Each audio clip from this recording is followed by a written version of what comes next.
Nshuti bene data ndabaramukije mu izina rya Yesu muri kumwe na Pasiteri Irene Nahazwe.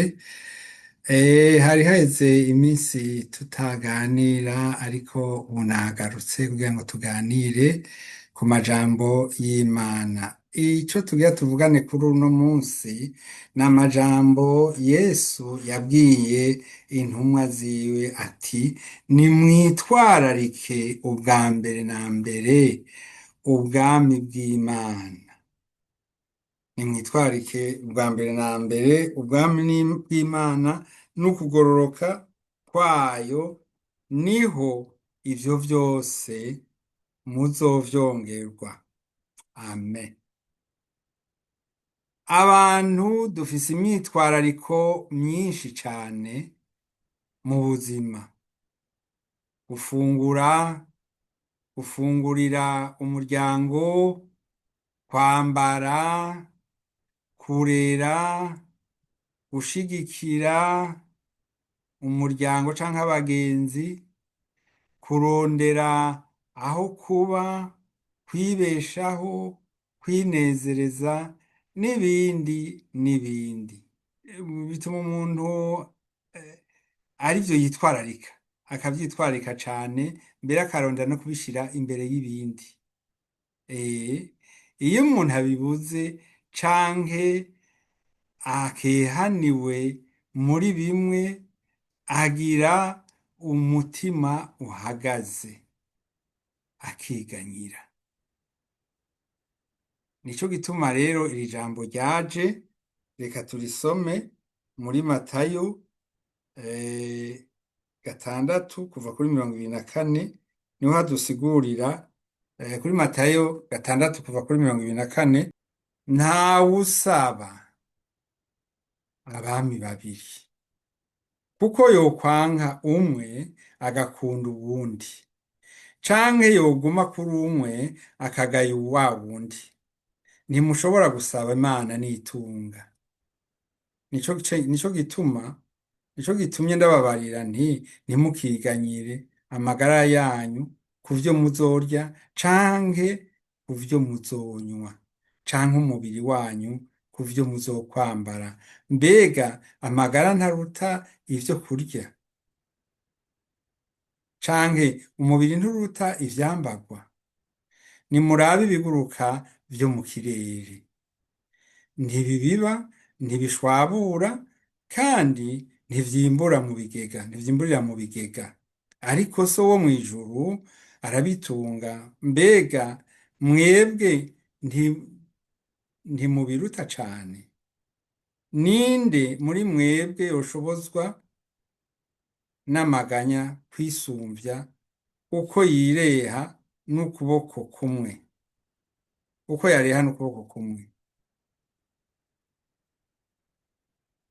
Ikibaganyisha impuzu niki? Nimurabe amashurwe ku misozi ingene akura, ntiyirirwa aratama, ntajisha impuzu. Ariko ndababwira yuko na Salomo mu bwiza bwiwe bwose atarashajije nka rimwe muri ayo. None Imana ko yambika ivyatsi vyo ku musozi ityo, biriho uyu munsi, ariko nk'ejo bigaterwa mu ziko, mbega ntizorushiriza kubambika mwebwe ab'ukwizera guke mwe?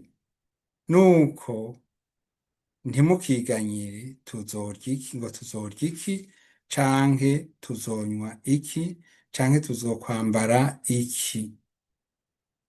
Kuko ivyo vyose abanyamahanga arivyo bitwararika, ariko So wo mw'ijuru arazi ivyo vyose ko mubikena.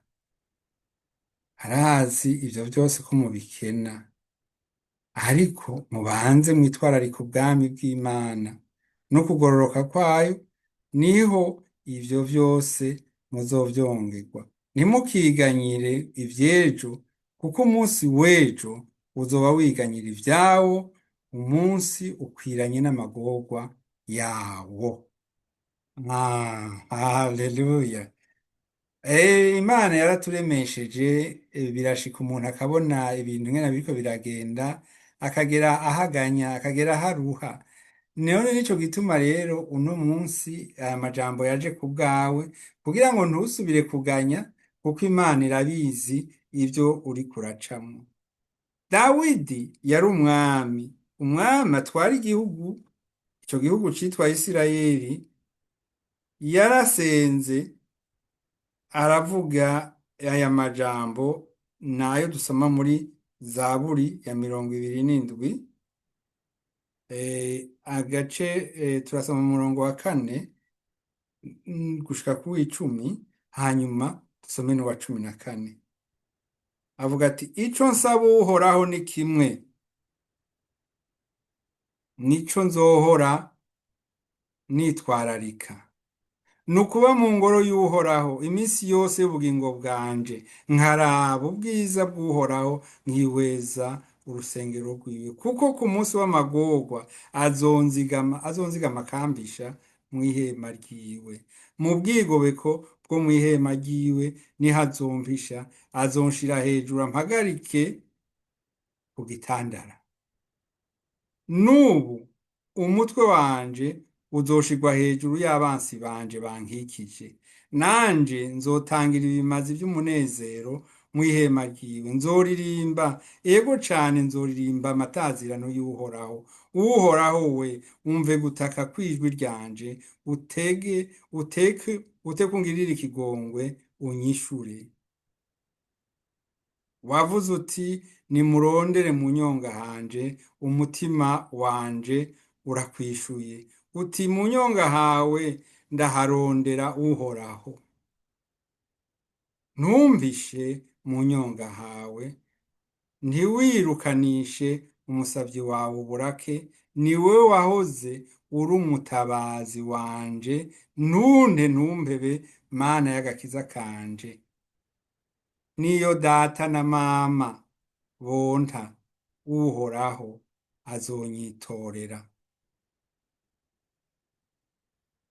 13 na 14. Mba narihebuye iyo ntizera ko nzobonera ukugira neza k'Uhoraho mw'isi y'abariho. Niwitege Uhoraho, rema umutima wawe uhumure, nuko niwitege Uhoraho. Mbega nawe ndakubwire ntego, niwitege Uhoraho. Ugomba kubana n'Imana akaramata, yakira umwami Yesu nk'umwami n'umucunguzi wiwe. Aravyizera mu mutima wiwe, aravyatura, arabigendera. Ego arabigendera, yamaze kuvyatura. Ibice ni vyinshi bibidufasha kugira ngo dushobore kugera aho tugeze. Ego uwitwararika ubwami bw'Imana mu by'ukuri, ubwa mbere na mbere yitaho guca mu irembo rifunganye, yirinda uburyarya, yumva kandi agakora ibiroranyi. Anezererwa ibizoba, anezererwa ibizoba, akihanganira amagorwa, agashishikara gusenga,